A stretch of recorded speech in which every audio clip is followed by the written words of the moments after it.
Assalamualaikum warahmatullahi wabarakatuh. Perkenalkan, nama saya Muhammad Ruli Kahfi. Saya di sini akan menjelaskan tentang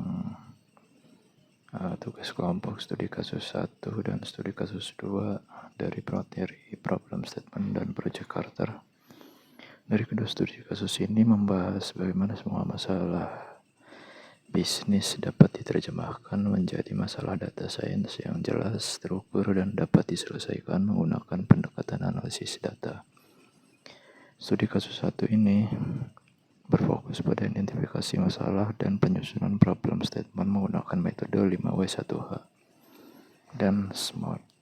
Sedangkan pada studi kasus 2 berfokus pada penentuan ukuran keberhasilan proyek atau Key Performance Indicator, singkatannya KPI, baik dari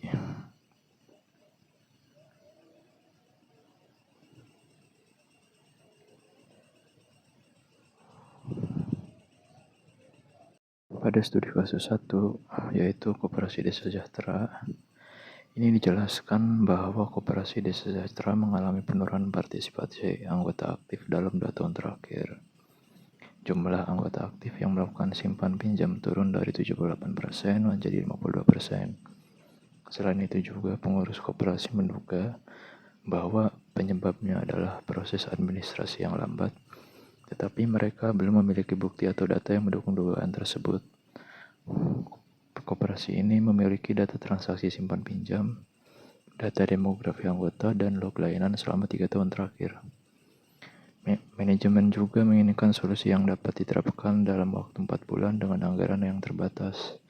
Namun belum ada kesepakatan mengenai definisi anggota aktif maupun target perbaikan yang ingin dicapai.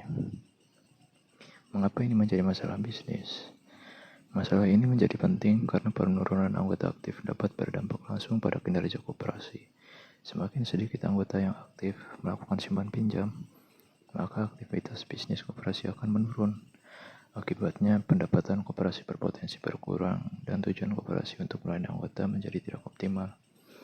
Selain itu juga, manajemen tidak mengetahui penyebab pasti dari penurunan tersebut karena belum melakukan analisis berbasis data. Oleh karena itu, masalah ini perlu diselesaikan agar koperasi dapat mempertahankan dan meningkatkan partisipasi anggotanya. Pada tabel analisis 5W1H, yang pertama yaitu apa masalahnya? Masalah utamanya yaitu terjadinya penurunan partisipasi anggota aktif dari 78% menjadi 52% dalam 2 tahun terakhir. Yang kedua yaitu why, mengapa? Mengapa penting? Karena penurunan partisipasi dapat mengurangi aktivitas simpan pinjam dan berdampak pada kinerja koperasi secara keseluruhan. Yang ketiga yaitu siapa yang terdampaknya? Yang terdampaknya itu anggota koperasi, pengurus koperasi, dan manajemen koperasi. Yang keempat yaitu when, kapan terjadinya. Masalah ini terjadi selama 2 tahun terakhir dan solusi diharapkan dapat diterapkan dalam waktu 4 bulan. Yang kelima yaitu where, di mana terjadinya. Masalah terjadi pada layanan simpan pinjam di Koperasi Desa Sejahtera. Yang keenam yaitu how, bagaimana kondisi saat ini.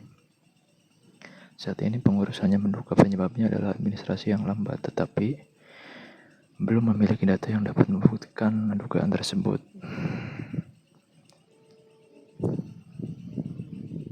Yang berikutnya adalah rumusan problem statement.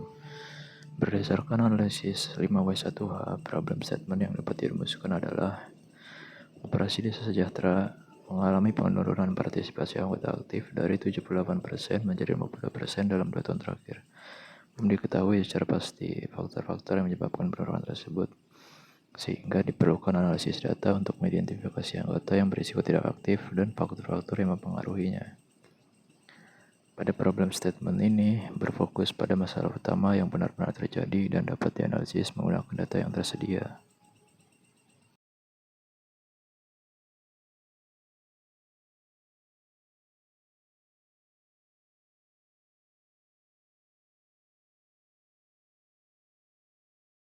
Sekarang lanjut pada tabel analisis SMART ya. Yang pertama itu spesifik, masalah yang dibahas spesifik yaitu penurunan partisipasi anggota aktif. Yang kedua measurable, yaitu masalah dapat diukur karena terdapat data persentase anggota aktif, yaitu turun dari 78% menjadi 52%. Yang ketiga, achievable, yaitu penyelesaian masalah realistis karena koperasi memiliki data selama 3 tahun terakhir. Yang keempat yaitu relevan atau penyesuaian. Masalah ini relevan karena berhubungan langsung dengan keberlangsungan operasional koperasi. Yang keempat yaitu time bound. Terdapat batas waktu yang jelas, yaitu 4 bulan untuk implementasi solusi. Dari studi kasus satu ini, kita mendapatkan bisnis problem dan data science problem. Nah, pada bisnis problem itu apa masalah yang dilihat dari sudut pandang bisnis? Pada kasus ini, bisnis problemnya adalah partisipasi anggota koperasi terus menurun.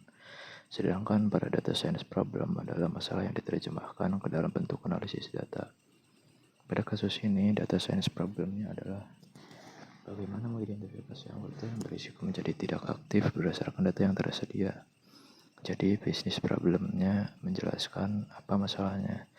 Sedangkan data science problem menjelaskan bagaimana data dapat membantu menyelesaikan masalah tersebut.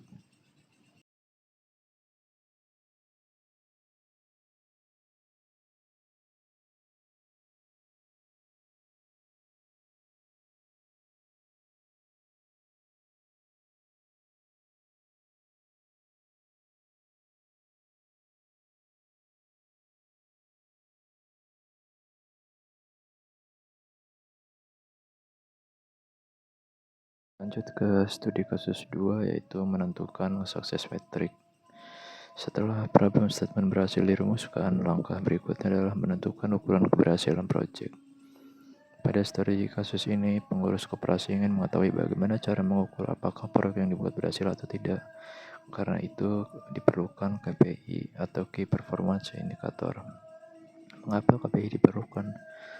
KPI diperlukan agar keberhasilan proyek dapat diukur secara objektif. Tanpa KPI, tim tidak dapat mengetahui apakah proyek memberikan dampak yang nyata atau tidak.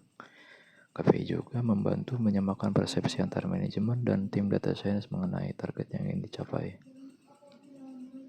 Pada tabel berikut yaitu tentang KPI bisnis ya. KPI bisnis ini digunakan untuk mengukur dampak proyek terhadap organisasi. Pada KPI bisnis 1 meningkatkan partisipasi anggota aktif, yaitu targetnya adalah meningkatkan partisipasi dari 50% menjadi 65% dalam waktu 6 bulan. Ini merupakan indikator utama keberhasilan proyek. Yang kedua itu dashboard. Dashboardnya itu digunakan oleh pengurus koperasi. Targetnya adalah minimal 80% pengurus menggunakan dashboard secara rutin.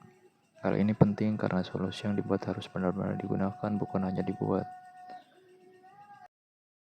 Pada KPI model 1, kita menemukan recall minimal 0,80, artinya model mampu menemukan minimal 80% anggota yang benar-benar berisiko tidak aktif. Ini merupakan KPI model yang paling penting dalam kasus ini. Yang kedua yaitu precision dan recall. Precision itu mengukur seberapa banyak prediksi anggota berisiko yang benar-benar tepat. Semakin tinggi presisi, semakin sedikit kesalahan prediksi. Yang ketiga yaitu recall. Recall itu mengukur seberapa banyak anggota berisiko yang berhasil ditemukan oleh model. Semakin tinggi recall, semakin sedikit anggota berisiko yang terlewat. Mengapa recall lebih penting? Pada kasus koperasi, tujuan utama bukan mencari prediksi yang sempurna. Tujuan utamanya adalah menemukan sebanyak mungkin anggota yang berpotensi tidak aktif. Jika recall rendah, banyak anggota berisiko tidak akan terdeteksi. Akibatnya, koperasi kehilangan kesempatan untuk melakukan tindakan pencegahan. Karena itu, recall lebih penting dibandingkan precision. Pada kasus ini, hal ini juga sesuai dengan target KPI model pada materi yang menetapkan recall minimal 0,80. Sebagai kesimpulan, pada studi kasus 1 yaitu menunjukkan bahwa langkah pertama dalam proyek data science adalah memahami dan merumuskan masalah secara jelas menggunakan pendekatan 5W1H dan SMART. Melalui pendekatan tersebut, masalah bisnis dapat diterjemahkan menjadi masalah data science yang dapat dianalisis menggunakan data. Selanjutnya yaitu studi kasus 2. menunjukkan pentingnya menentukan KPI sebagai ukuran keberhasilan proyek. KPI bisnis ini digunakan untuk mengukur dampak terhadap organisasi, sedangkan KPI model digunakan untuk mengukur kualitas model data science. Dengan problem statement yang jelas dan KPI yang terukur, proyek data science dapat memberikan solusi yang lebih tepat, terarah, dan bermanfaat bagi organisasi. Sekian dari saya, mohon maaf kalau ada kesalahan dalam penjelasan. Terima kasih. Assalamualaikum warahmatullahi wabarakatuh.